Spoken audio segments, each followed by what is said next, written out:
Добрый вечер. В эфире информационный выпуск Камши-Шара. За прошедшие сутки тестирования на коронавирусную инфекцию проведено у 205 человек. Диагноз COVID-19 подтвержден у 19 из них. Об этом сообщает оперативный штаб по защите населения от коронавируса. В Гудаутской ЦРБ находится на стационарном лечении 34 человека, в тяжелом состоянии 11 пациентов. В Сухумской инфекционной больнице 30 пациентов с подтвержденным диагнозом COVID-19. В Очимчирской ЦРБ 7 человек, в Гагарской ЦРБ 13, в Кварчалской ЦРБ 2. Общее число выявленных заболевших коронавирусом в Абхазии на сегодняшний день составляет 13 274 человека. Зарегистрировано 209 летальных случаев, выздоровели 12 708 человек. Оперативный штаб по защите населения от коронавирусной инфекции призывает граждан Абхазии соблюдать все необходимые меры предосторожности, чтобы избежать заражения. В Абхазии завершилась регистрация инициативных групп и политических партий по выдвижению кандидатов в депутаты районных и городских собраний. В Сухумской городской избирательной комиссии зарегистрировано 45 инициативных групп. Кандидатами в депутаты выдвигаются в основном мужчины, но есть и 4 женщины. Самый старший кандидат 1968 года рождения, самый молодой – 96-го. Есть еще и действующие депутаты, которые будут выдвигать свою кандидатуру повторно. Репортаж Сарик Варсхеля. Местное самоуправление – это власть, которая ближе всех к жителям городов и районов и движущая сила в развитии конкретных территорий. Депутаты и сотрудники органа наделены серьезными полномочиями. Перед ними стоят важные и ответственные задачи по решению актуальных проблем населения и обеспечению социально-экономического благополучия. Депутат местного собрания должен отлично знать свой округ, район, каждый двор своих избирателей. И именно он может и должен оперативно и эффективно реагировать на потребности и инициативы людей. Мнение и опыт народного избранника важны и ценны для законодательной и исполнительной власти города. В нашей стране завершилась регистрация инициативных групп и политических партий по выдвижению кандидатов в депутаты районных и городских собраний. В Сухумской городской избирательной комиссии зарегистрировано 45 инициативных групп. Кандидатами в депутаты выдвигаются в основном мужчины, но есть и женщины. Самый старший кандидат 1968 года рождения, самый молодой 1996. Есть еще и действующие депутаты, которые будут выдвигать свою кандидатуру повторно. В данный момент мы занимаемся проверкой документов. Где-то мы половину проверили. Документы у всех в порядке. Кстати, наши кандидаты инициативной группы очень ответственно подошли. Очень хорошо, правильно и по закону сделаны, самое главное, подписные листы. Мы очень приятно удивлены, что, так сказать, уровень ответственности людей, которые идут в городское собрание, он высокий. По закону у нас 10 дней, мы должны в течение этих 10 дней зарегистрировать кандидатов. Агитацию они могут проводить только с момента официальной регистрации в качестве кандидата. Мы об этом объявим в СМИ, что зарегистрирован такой кандидат, и тогда он уже может проводить агитацию. У меня точных цифр нету по поводу количества кандидатов на прошлых выборах, но было порядка 100 человек, может даже больше. Сейчас у нас 45 человек, то есть активность снизилась. Я не знаю, с чем это связано, возможно, с сокращением количества участков. От местной власти, которой люди каждый день идут за помощью в решении самых животрепещущих и злободневных вопросов, зависит доверие к власти вообще. Поэтому от представителей органов самоуправления на местах постоянно требуется активность, неравнодушие и внимание к проблемам граждан и деятельное участие в их решении. Именно депутат местного самоуправления несет основной груз социальной ответственности за развитие территории. На сегодняшний день в Галской районной избирательной комиссии зарегистрирована 1 инициативная группа и 3 политические партии – Амцахара, Коммунистическая партия и Партия экономического развития Абхазии. Амцахара выдвигает 11 кандидатов, и по 5 кандидатов выдвигают Компартия и Эра. В Тхорчалском районе зарегистрировано 12 инициативных групп и партия Амцахара, которая выдвигает 10 кандидатов. В Очимчирской районной избирательной комиссии зарегистрировано 39 инициативных групп и партия Амцахара, которая выдвигает 15 кандидатов в депутаты. В Гулрыбской районной избирательной комиссии зарегистрировано 23 инициативные группы, в Сухумском районе 25, в Новом Афоне 12, в Гудаутской районной избирательной комиссии 57, в Гагарской 39, в Пицунской городской избирательной комиссии 14. Выборы в органы местного самоуправления республики состоятся 11 апреля. Депутаты избираются сроком на 4 года. Сария Кварцхеля, Константин Парулуа, Абхазское телевидение. Кассационная коллегия Верховного суда Абхазии отменила оправдательный приговор Сухумского городского суда в отношении сотрудников МВД Бадри Джикирба, Аслана Чеди, Адгура Аутлева и Виталия Кулова. Дело возвращено на дополнительное расследование Генеральному прокурору Абхазии. В отношении бывших сотрудников МВД избрана мера пресечения в виде домашнего ареста сроком на 2 месяца. В ночь на 11 июля 2019 года скончался содержавшийся под стражей в связи с административным правонарушением Манзур Тарба. Фигурантами дела о халатности, превышении должностных полномочий, возбужденного после гибели заключенного в здании Министерства внутренних дел, стали сотрудники МВД Бадри Джикирба, Аслан Чейдзи, Адгур Аутлев и Виталий Кулов. 10 ноября 2020 года Сухумский городской суд вынес оправдательный вердикт всем обвиняемым ввиду отсутствия доказательств их виновности.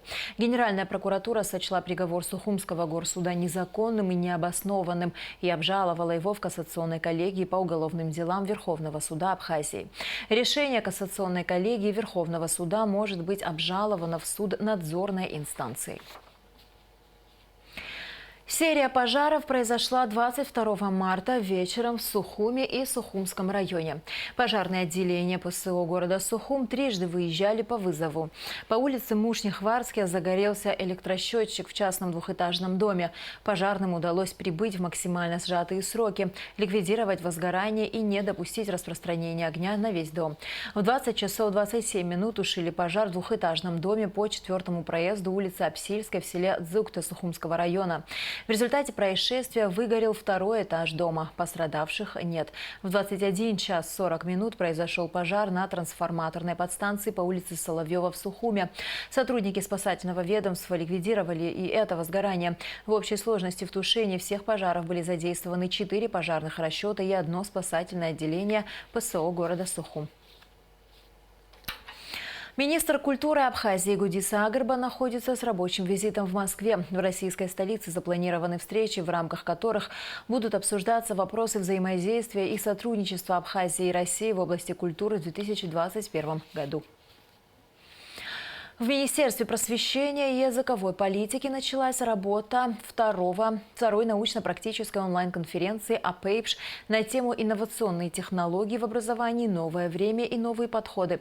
Конференция проводится на платформе Zoom с привлечением ведущих специалистов в области образования России и Абхазии, а также директоров школ и педагогов. Репортаж Эсмы Голландзе.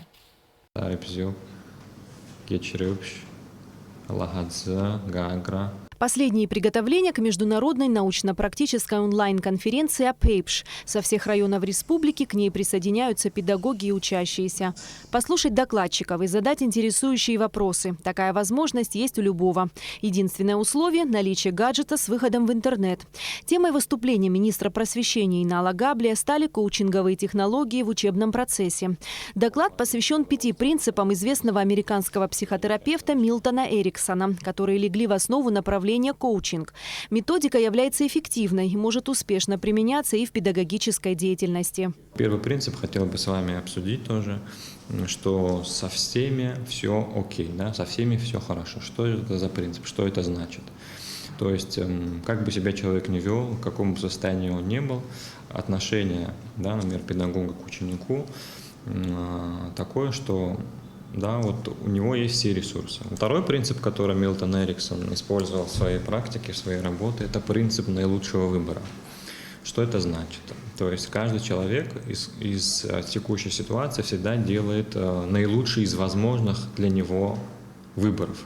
Да? Даже если у него, может быть, в его там, да, мировоззрении этот выбор ограничен, например, прогулять урок. Да? Вот, мы его будем там корить, но исходя из этих принципов, ребенок сделал наилучший свой выбор, да, из того, что у него было. Доклады спикеров конференции в основном касались дистанционного образования. Как известно, новая форма обучения получила широкое распространение в период пандемии коронавирусной инфекции. По мнению доктора педагогических наук Марины Вайндорф-Сысоевой, современное образование невозможно без элементов дистанционного. Конечно, в нем есть риски, однако ими необходимо управлять. И в этом мире не просто все поменялось, а изменилась сама ситуация, изменилось осмысление, изменились происходящие процессы. Потому что мы, с одной стороны, изменили ситуацию организации обучения, потому что вдруг в какой-то период дом стал школой.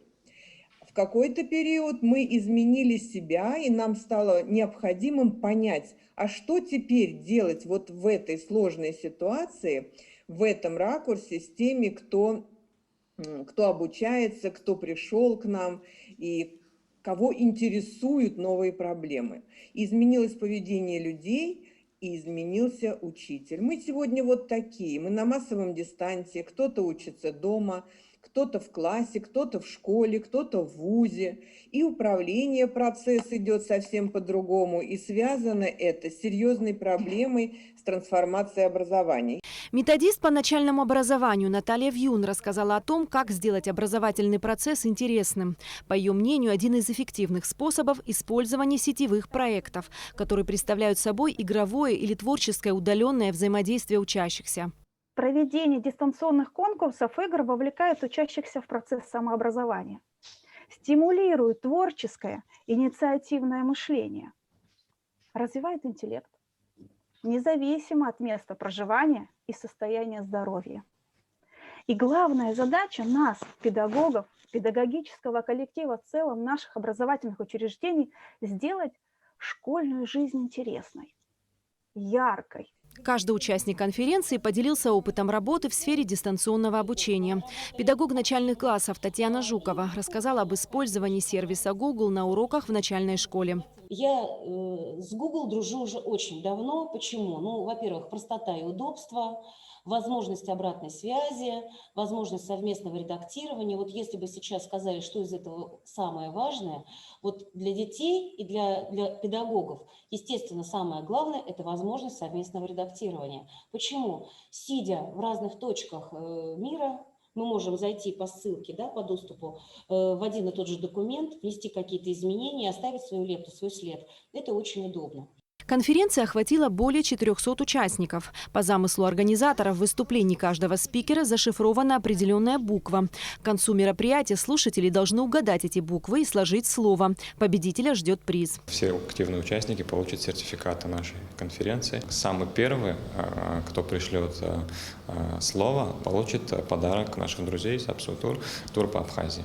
Поэтому будьте активными, следите за всеми презентациями. В течение 3 дней, кто соберет это слово, получит приз. Научно-практическая конференция «Пейпш» продлится до 25 марта. Эсма Голадзе, Алексей Баструков, Абхазское телевидение. В ногу со временем в Абхазии будет создан единый коммуникационный центр, в котором на базе одного сервера будет собираться, обрабатываться и храниться информация. Кроме того, Абхазским комитетом по связям, массовым коммуникациям и цифровому развитию ведется работа над проектом по формированию системы электронного документа оборота. Эти и другие вопросы обсудили на состоявшейся в Госкомсвязи коллегии. Репортаж Гугуцы Вардания. В повестке совещания Госкомитета по связям, массовым коммуникациям и цифровому развитию 7 вопросов. Первый и основной из них – обсуждение проекта внедрения в республике единого коммуникационного центра. Это должен быть технический узел, своего рода СОД, центр обработки данных, в котором будут находиться все серверы практически всех органов госуправления. Я хочу повториться, нашей задачей не является подмена функций органов госуправления. Нашей задачей является оказание максимально технического содействия в целях автоматизации их деятельности. Необходимость создания центра, в котором будут собираться, храниться и обрабатываться данные различных госорганов, предприятий и заинтересованных лиц, продиктована временем, подчеркнули члены коллегии. В планах руководства Госкомсвязи найти соответствующие помещения для этой системы и оборудовать его. Главная задача – ввести ЦОД в эксплуатацию до конца текущего года. Финансируется программа из резервных средств телекоммуникационного доступа. Говоря о необходимости шагать в ногу со временем, участники совещания перешли к обсуждению следующего, не менее важного проекта. Он касается формирования системы электронного документооборота в Абхазии. Основные задачи – формирование системы электронной подписи, единого пространства, упрощение процесса поиска и хранения документов, сокращение бумажного документооборота. На наш взгляд, это для Республики Абхазия очень важный проект, потому что огромное количество бумажного материала расходуется в органах государственных управлений, взаимодействия между ними. Мы же предлагаем это все перевести в электронный формат. с помощью электронно-цифровой подписи, чтобы была возможность удаленно обмениваться документами, имеющими юридическую силу. Удаленно обмениваться документами, имеющими юридическую силу, на первом этапе смогут сотрудники государственных органов. В дальнейшем, возможно, будут задействованы бизнесмены и физические лица. Средства для реализации проекта будут выделены из государственного бюджета. Специалисты Государственного комитета по связям, массовым коммуникациям и цифровому развитию в ближайшее время отправятся на обучение в Москву, после чего приступят к работе в системе электронного документооборота. На совещании также обсудили другие вопросы, в том числе итоги финансово-хозяйственной деятельности за 2020 год. Гугуца Вардания, Алексей Гухава, Абхазское телевидение. Консульский отдел посольства России в Абхазии сообщает, что с 1 апреля прием анкет на оформление 5-летних загранпаспортов будет вестись с понедельника по пятницу с 9 утра до 13 часов по графику. График приема граждан, записанных на подачу анкет с 16 февраля и позже, будет опубликован в конце апреля. Выдача готовых 5-летних загранпаспортов будет, как и прежде, осуществляться с понедельника по пятницу с 14 часов до 17 часов. Прием анкет на оформление биометрических паспортов и их выдача будет производиться с понедельника по среду с 9 до 5 часов с перерывом на обед. Прием по вопросам гражданства и постановка на консульский учет будет вестись по понедельникам и средам с 9 утра до 17 часов, а также в пятницу с 9 утра до 12:45. Сборная команда АГУ принимает участие в открытых соревнованиях по футболу среди студентов Национальной студенческой футбольной лиги, которые проходят в Краснодаре. 23 марта состоялся товарищеский матч между сборными Абхазского и Кубанского государственных университетов.